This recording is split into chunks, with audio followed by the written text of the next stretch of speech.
வீட்டில் இருக்க சிம்பிளான திங்ஸை வச்சு எப்படி நான் ராகி பிஸ்கெட் பண்ணேன், அதுவும் ஹெல்த்தியாக, மைதா இல்லாமல், சுகர் இல்லாமல், பேக்கிங் பவுடர், பேக்கிங் சோடா எதுவுமே இல்லாமல் இவ்வளோ ஹெல்த்தியான பிஸ்கெட் ரெடி பண்ணேன்னு சொல்லி பார்த்துடலாம். நிறைய பேர் யோசிச்சுட்டே இருப்பீங்க, பேக்கிங் ப்ராடக்ட் எல்லாமே வாங்கினா தான் நம்மளால் கேக் பண்ண முடியும், பிஸ்கெட் பண்ண முடியும்னு.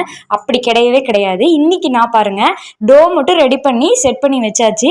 அது கரெக்டாக லெவல் பண்ணுறதுக்கு சப்பாத்தி கட்டை தான் யூஸ் பண்ணியிருக்கேன். ஓகேவா?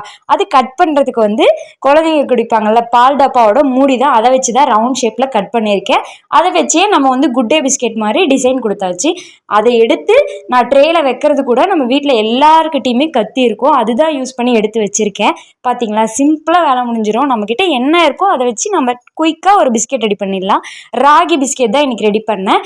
இது எவ்வளோ சூப்பராக இருக்கோ அவ்வளோ அளவுக்கு ஹெல்த்தியும் கூட. நீங்களும் இந்த மாதிரி ட்ரை பண்ணி பாருங்கள். ரெசிபி வேணும்னா கமெண்ட் பண்ணுங்கள், நான் உங்களுக்கு ரெசிபி சென்ட் பண்ணுறேன். இந்த மாதிரி பிஸ்கெட்ஸ், ப்ரௌனிஸ், கேக்ஸ், அப்புறம் ஃபேஸ் பேக் பவுடர், இந்த மாதிரி என்னோட ப்ராடக்ட் நீங்கள் ட்ரை பண்ணணும்னு நினைக்கிறீங்கன்னா இந்த கான்டாக்ட் நம்பருக்கு கால் பண்ணியோ மெசேஜ் பண்ணியோ உங்கள் ஆர்டரை ப்ளேஸ் பண்ணிக்கோங்க.